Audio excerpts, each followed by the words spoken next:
प्यारे दोस्तों, GS science classes में आपका स्वागत है। आज हम हमारे यहाँ पीडीएफ एक लड़का भेजा था, द एग्जाम पोर्टल का है, दृष्टि साइंस भौतिक विज्ञान का है, जो एनसीईआरटी क्वेश्चन है, जो रेलवे में अति महत्वपूर्ण भूमिका निभाएगा। आइए पहला क्वेश्चन देखते हैं। 100 क्वेश्चन देखेंगे। सामान्य टीवी रिमोट कंट्रोल में उपयोग की जाने वाली तरंग कौन सी होती है? तो अवरक्त किरणें होती है। दूसरा क्वेश्चन देखिए कि निम्नलिखित में से किस माध्यम में ध्वनि अपेक्षाकृत तेजी से चलती है? तो लोहे की छड़ में। ठीक। तीसरा क्वेश्चन देखिए, रेडियो किसके सिद्धांत पर स्वरित होता है? तो अनुनाद पर। ठीक। चौथा क्वेश्चन देखिए, ध्वनि का वह गुण जिसके आधार पर कोई ध्वनि कान को धीमी व तेज सुनाई देता, किसके कारण? तो प्रबलता के कारण। ठीक। अनुदैर्घ्य तरंगे का उदाहरण क्या है? ध्वनि तरंग।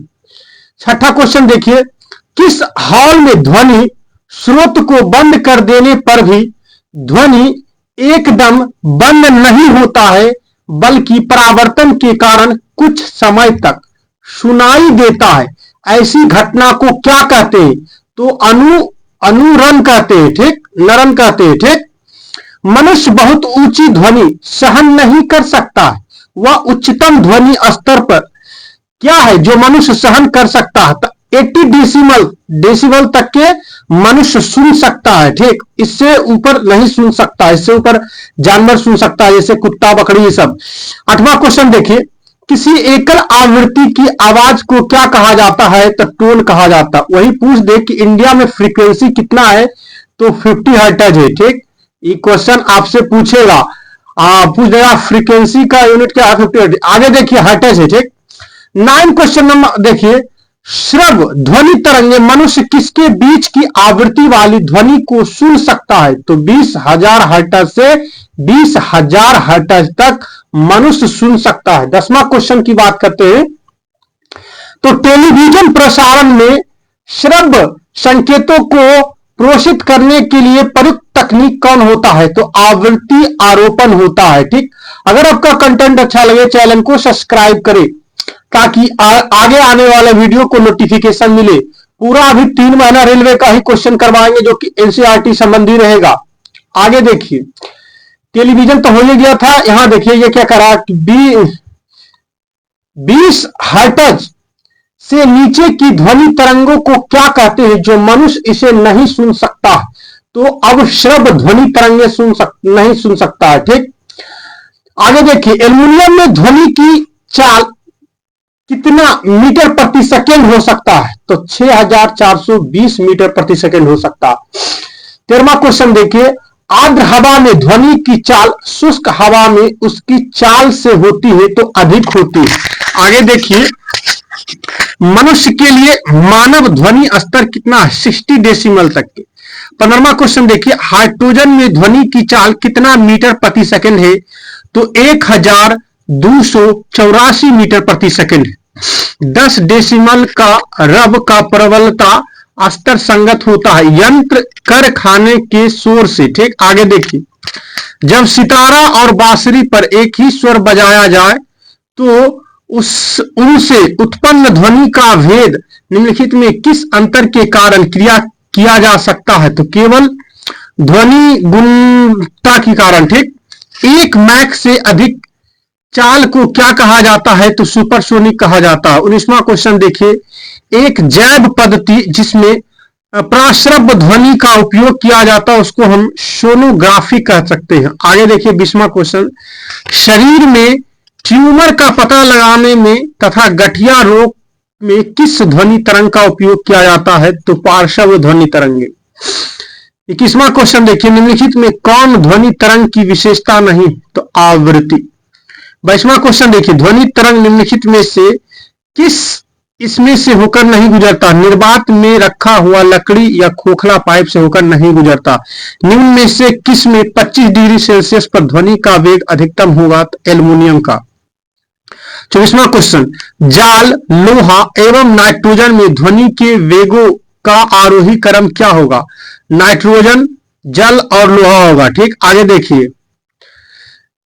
देखिए, 24वां क्वेश्चन के बाद देखिए 25वां क्वेश्चन की बात करते हैं। क्या 25वां क्वेश्चन क्या कर रहा?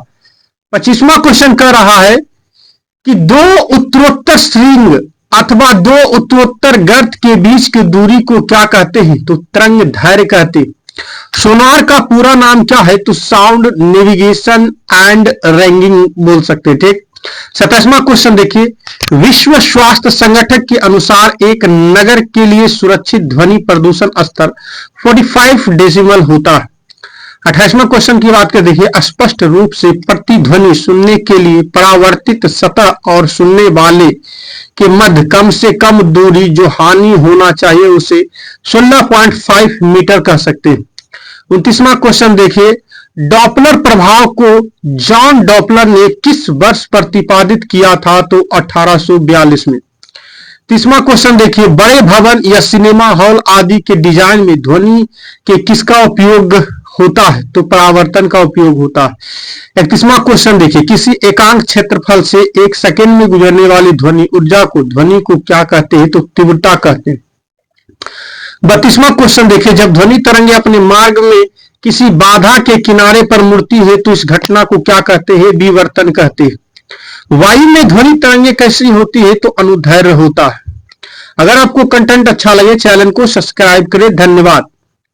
आगे देखिए 34वां क्वेश्चन, जब हम कमरे में बोलते हैं कि हमारी आवाज किसके कारण दरवाजे तथा खिड़कियों के किनारे पर मुड़कर दूसरे कमरों तक पहुंच जाती है उसको क्या कहते हैं? विवर्तन कहते हैं। क्या कहते हैं? विवर्तन। चंद्रमा के धरातल पर दो व्यक्ति एक दूसरे से बात नहीं सुन सकते क्योंकि चंद्रमा पर वायुमंडल ही नहीं होता। 36वां क्वेश्चन देखिए, नीचे दिए गए विकल्पों में से किसमें ध्वनि आर पार नहीं जा सकती है? तो निवारात में। ठीक, निवारात में नहीं जा सकती है। आगे देखिए 37वां क्वेश्चन, निम्नलिखित में कौन सा कथन सत्य है कि ध्वनि का वेग होता है सर्दियों की तुलना में गर्मियों में अधिक होता है?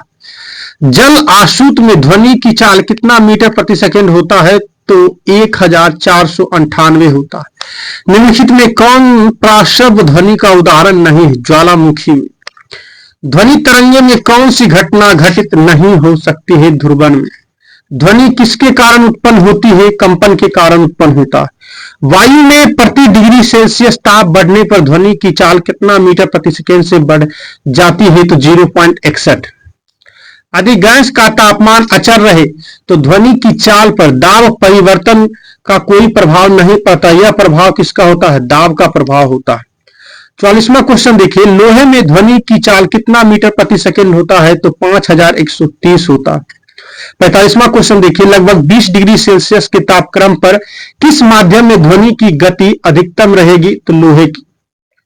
46वां क्वेश्चन देखिए, यदि ताप बढ़ता है तो ध्वनि की गति क्या होगी? बढ़ती है। 47वां क्वेश्चन देखिए, विद्युत ऊर्जा में ध्वनि ऊर्जा कौन रूपांतरित करता है? तो लाउड स्पीकर। अगर आपको कंटेंट अच्छा लगे चैनल को सब्सक्राइब करें। आइए 48वां क्वेश्चन की बात करते हैं। क्या कह रहा है कि पड़ा ध्वनि जेट के उड़ान के कारण क्या होता है? तो ओजोन लेयर में बाधा उत्पन्न करता है। पार्श्व ध्वनियां जिनकी आवृत्ति होती है 20,000 हर्ट्ज से अधिक होती है। ठीक। 50वां क्वेश्चन देखिए, निम्नलिखित में कौन सी ध्वनि की चाल मीटर प्रति सेकेंड से सम्मिलित नहीं होती है? तो पारा को। ठीक। कांच में ध्वनि की चाल कितना होता है? 5640 मीटर प्रति सेकेंड होता है। 52वां क्वेश्चन देखिए, एक अंतरिक्ष यात्री अपने सहपाठी को चंद्रमा की सतह पर सुन नहीं सकता है क्योंकि ध्वनि पर प्रचारित करने का माध्यम वहां नहीं होता। मनुष्य की श्रव्यता की सीमा क्या है? 20 से 20,000 हर्ट्ज तक के मनुष्य सुन सकता है। आगे देखिए 54वां क्वेश्चन, हवा में ध्वनि की गति से अधिक गति किस रूप में जानी जाती है? तो सुपरसोनिक। क्या हवा में ध्वनि की गति से अधिक गति किस रूप में जानी जाती है? सुपरसोनिक। दूरदर्शन प्रसारण में चित्र संदेशों का संचरण होता है आयाम एवं मंडुलन द्वारा। विभिन्न माध्यम में ध्वनि की चाल निम्नलिखित में से कौन सा सम्मिलित नहीं है? तो कांच, जो 1286 होता है। 57 की बात करते हैं, जब एक ध्वनि तरंग एक माध्यम से दूसरे माध्यम में जाता है तो वह राशि बदल जाती है क्योंकि ध्वनि की चाल तथा तरंग दैर्घ्य दोनों। क्या? ध्वनि की चाल तथा तरंग दोनों। 58 क्वेश्चन की बात करते हैं, वायु में ध्वनि की चाल ज्ञात करें तो 332 मीटर प्रति सेकंड होता है। यदि किसी हॉल का अनुसरण कॉल इतना घंटा इतना सेकंड से अधिक है तो वक्ता का भाषण स्पष्ट रूप से सुना ही नहीं देगा, 0.8 सेकंड।